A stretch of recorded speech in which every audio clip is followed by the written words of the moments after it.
İnsan ruhunun ən xəfif, kövrək hissləri poeziyada köklənir. Bəzən insanın böyük bir dünyaya sığmayan düşüncəsi incəlib-incəlib bir qələmlə dilə gəlir. Bəzən adi heyrət belə talih yüklü şeiriyyətin qarşısında az olur, gücsüzləşir, cılızlaşır.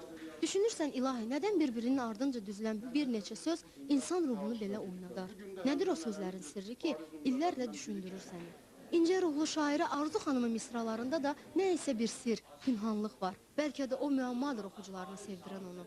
Bu müəmmanın, bu sirrin özündə də gün kimi aydın görünən kövrəklik, niskil sezilir. Elə şairənin sevincini bölüşməyə gələnlər də duymuşdu bu misralara hopan kədəri. Onun şeirlərini şərq ailələrində ömür gün yoldaşına olan məhəbbətin hekayəti adlandırırdı çıxış edənlər. Arzu xanım Cəlil Beşiyi Nehrəmdəndir.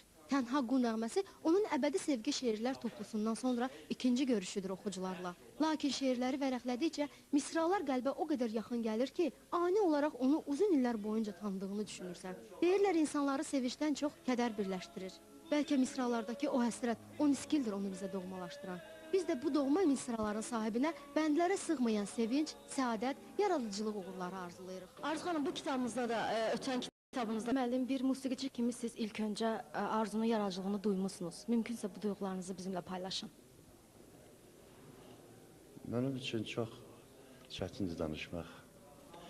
Çünki Arzu qızımın yaşının az olmağına baxmayaraq, bu boyda həssaslıq, bu boyda düşüncə, mən şəxsən təəccüb qalmışam. Mən poeziyanı çox sevirəm. Oxuyuram da, dinləyirəm də həmişə.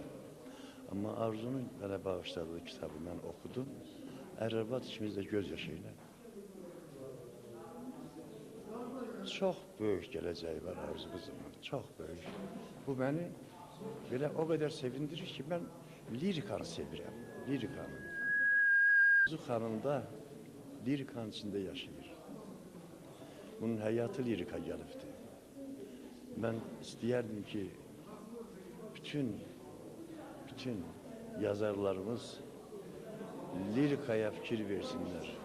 İnsanı düşündürücü, düşündürən, həyata bağlayan, bütün çatışmazlığımızın hamısını bizə başa salan lirikadır.